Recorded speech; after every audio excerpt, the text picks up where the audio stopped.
Το κίνημα των αγανακτισμένων πολιτών έκανε την εμφάνισή του και στην πόλη της Φλόρινας και συγκεκριμένα τόσο στην κεντρική πλατεία Γεωργίου Μόδη όσο και στο νέο Δημαρχιακό Πάρκο, όπου στη συνέχεια μετακόμισε. Μαζευτήκαμε σήμερα εδώ πέρα οι αγανακτισμένοι της Φλόρινας και όπως μπορείτε να δείτε είναι αρκετά μεγάλη η προέλευση του κόσμου για τον κύριο βασικό λόγο ότι είμαστε αγανακτισμένοι.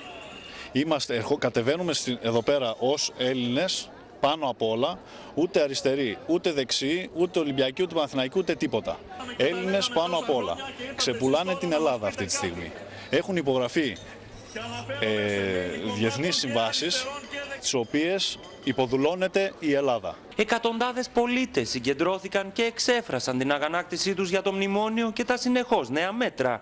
Όλες οι ηλικίες και όλες οι κοινωνικές τάξεις, χωρίς κομματικές ή συνδικαλιστικές αναφορές, διαδήλωσαν ειρηνικά, ακολουθώντας τον δρόμο που χάραξε η Ισπανική νεολαία. Έχουμε συγκεντρωθεί όλοι εδώ σήμερα ως συνέχεια του κινήματος το οποίο πρωτοξεκίνησε από την Αθήνα και τη Θεσσαλονίκη. Είμαστε οι αγανακτισμένοι πολίτες της Φλόρινας και όχι μόνο. Δηλώνουμε την δυσαρέσκειά μας και τη διαφωνία μας ενάντια στην κυβερνητική πολιτική και στα μέτρα που προωθούνται, τα οποία αφορούν τη Δανειακή Σύμβαση, καθώς επίσης και το παράρτημα της Δανειακής Σύμβασης, το οποίο είναι το μνημόνιο.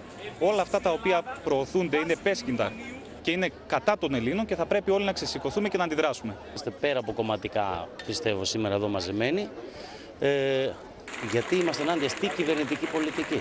Πρώτα απ' όλα, γιατί βλέπουμε ότι ο λαός σε λίγο βαδίζει προς το χειρότερο και δεν ξέρουμε, βασικά εμείς στεναχωριόμαστε πιο πολύ για την νεολαία μας. Για τους πτυχιούχους μας που βλέπουμε ότι δεν έχουν κανένα μέλλον σε αυτή την πατρίδα. Δυστυχώς. Με πρωτοπόρα την νεολαία, το κίνημα των αγανακτισμένων είναι βέβαιο πως θα νικήσει. Και αν δεν νικήσει, θα έχει τρομοκρατήσει το σύγχρονο μοντέλο της αστικής δικομματικής δημοκρατίας, το οποίο εάν δεν εξαφανιστεί, σίγουρα θα συμβιβαστεί.